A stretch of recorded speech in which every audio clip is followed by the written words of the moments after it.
अकोल्याचे शहीद जवान प्रवीण जंजाळ यांना मरणोत्तर कीर्तिचक्र।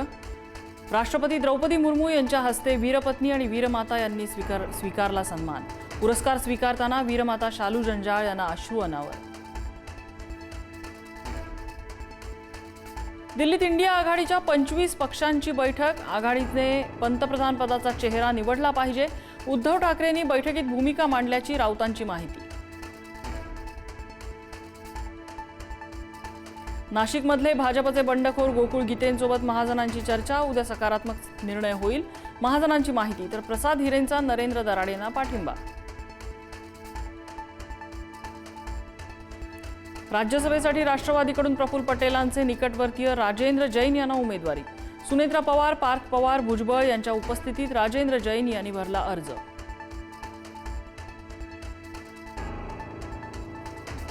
राज्यसभेवर जायचा विचार होता, दुर्दैवानं हाती आलेल्या संधी गेल्या। छगन भुजबळांची खदखद। इतरांची मुलं राज्यसभेवर लोकसभेवर जातात, तसा न्याय व्हायला हवा अशी इच्छा होती, भुजबळांचं वक्तव्य। बारामतीतील शासकीय रुग्णालयाला सुनेत्रा पवारांची अचानक भेट। काही कर्मचारी रुग्णांना सेवा देण्याऐवजी मोबाईलमध्ये व्यस्त। संबंधित कर्मचाऱ्यांवर सुनेत्रा पवारांचा संताप।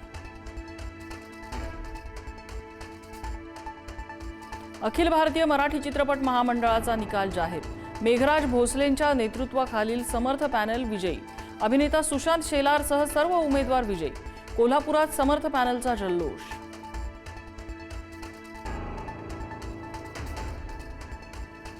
दादर प्लाझाजवळ बेस्ट बसचा भीषण अपघात। बस चालकाचं नियंत्रण सुटल्यानं अपघात। अपघातात एकाचा मृत्यू, एक गंभीर। 4 जखमींवर सायन हॉस्पिटलमध्ये उपचार सुरू। बस चालकावर गुन्हा।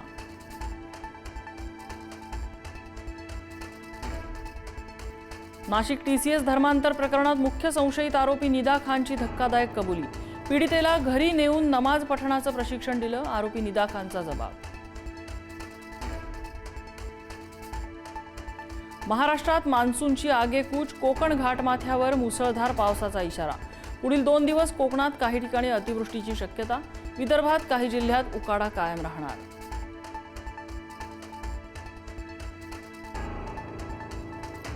दिल्लीनंतर आता कॉक्रोच जनता पार्टीचं पुण्यात आंदोलन। 11 जून रोजी सायंकाळी 4 वाजता आंदोलन। सावित्रीबाई फुले विद्यापीठ परिसरात होणार आंदोलन।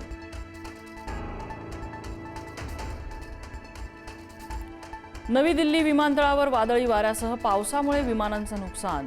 T2 वरील एअर इंडियाच्या 3 विमानांचं नुकसान। धावपट्टीवरील शिडी आणि इतर उपकरणं विमानांवर आदळली।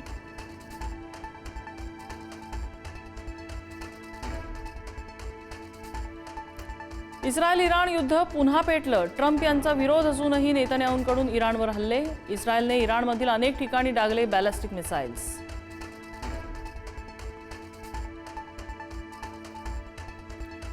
युद्धबंदी शांतता करारासाठी अंतिम चर्चा सुरू। इराण-इस्रायल युद्धबंदीसाठी तयार। अंतिम करारापर्यंत होर्मुझची नाकेबंदी कायम। अमेरिकेचे राष्ट्राध्यक्ष ट्रम्प यांची माहिती।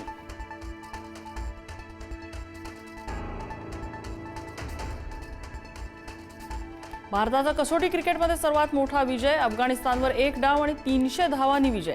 एका दिवसात घेतल्या 14 विकेट्स। भारतीय फिरकीपटूंनी 19 पैकी 15 खेळाडूंना पाठवलं पॅव्हेलियनमध्ये।